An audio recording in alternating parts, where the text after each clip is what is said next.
Get this figure and more at the Big Bad Toy Store.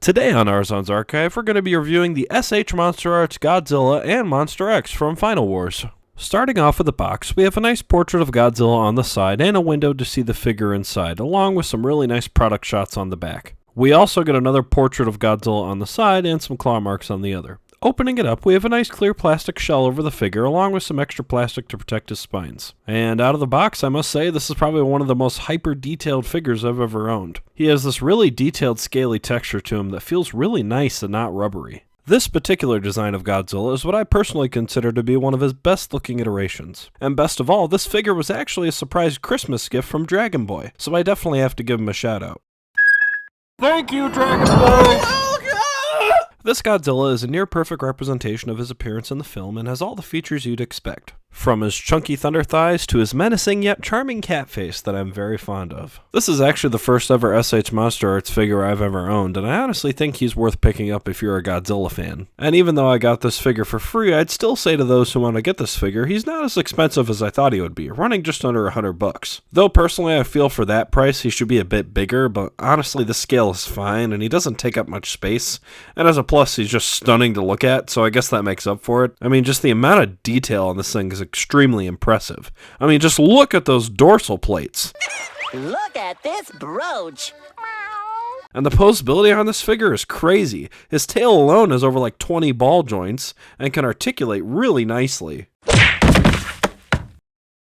Speaking of articulation, he has a highly articulated jaw with a ball joint in the center, allowing for a wide range of facial expressions, and an extremely posable head and neck that can rotate a full 360. Moving on to his arms, they can moderately go up and down, and his claws are on a ball joint so they can go a full 360, along with his shoulders being able to do a full 360 as well. His biceps and elbows have a pretty natural range of motion as well, so he can even do simple things like waving. Truly, I feel the only thing that this figure is really missing is an atomic breath accessory, especially for the price, but I guess I just have to make do with what I got. Though it would have been nice to include. Now for his legs, they are very chunky and stumpy, but still have a pretty wide range of motion. Just be careful on the joints or else the knees might pop out, but luckily you can reattach it easily by popping it back into the socket. So if Gigan ever decides to give him a hard time, he can still easily defend himself. And this is about as far as a beautiful spread as you're going to get out of this figure. On to transformation. First, oh yeah, that's right. For size comparisons, here's Shattered Glass Grimlock, SH Monster Arts 2021 Godzilla, Earthrise Optimus Prime, Buzzworthy Bumblebee Nemesis Primal, a Vintage Kenner Star Wars Wampa, SH Monster Arts Final Wars Gigan, Bandai Space Godzilla, Bandai Jet Jaguar, Rodan, Korak,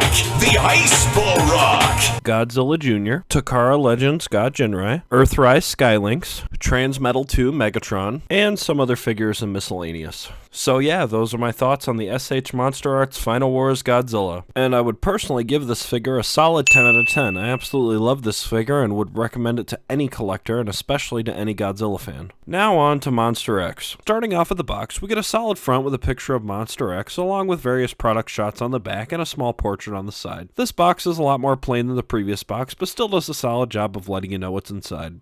Honestly, this box is kind of boring, not gonna lie, and yet oddly enough, this is the more expensive of the two figures. So how does he compare to Godzilla? From what I remember in the movie, you really don't get to see much of the details on him due to the fight being in a foggy darkness, but honestly, seeing the design in a now brighter setting, I can honestly say I really dig the techno-organic vibe this design is trying to go for, keeping up with the theme of Gigan's design as well. He very much gives me a 2007 Megatron vibe with like a dash of Xenomorph to spice it up, and it overall looks pretty menacing.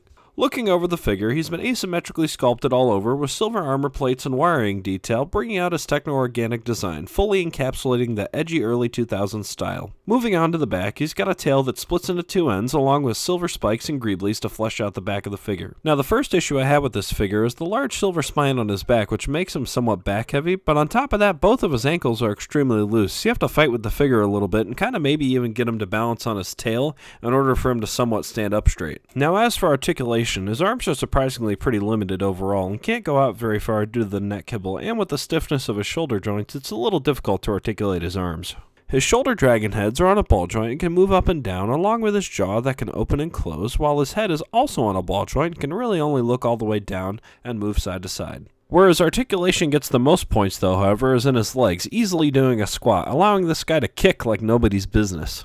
Though for being more humanoid, he still has way less of a beautiful spread than Godzilla does. Similar to his tail being less articulated as well, it's segmented by various ball joints all the way down, but he has way less more than Godzilla does, and it really can't articulate as much either. So he can't really tail whip Godzilla very well like in the movie. But I mean, this is a high-end collectible, so it makes sense. His only accessories are an extra pair of hands, though honestly they seem kinda pointless. It's just his hands, but the palms are slightly more open rather than clawed. I'm really surprised this figure doesn't come with like any sort of blast effects or anything for when he shoots lightning out of his face.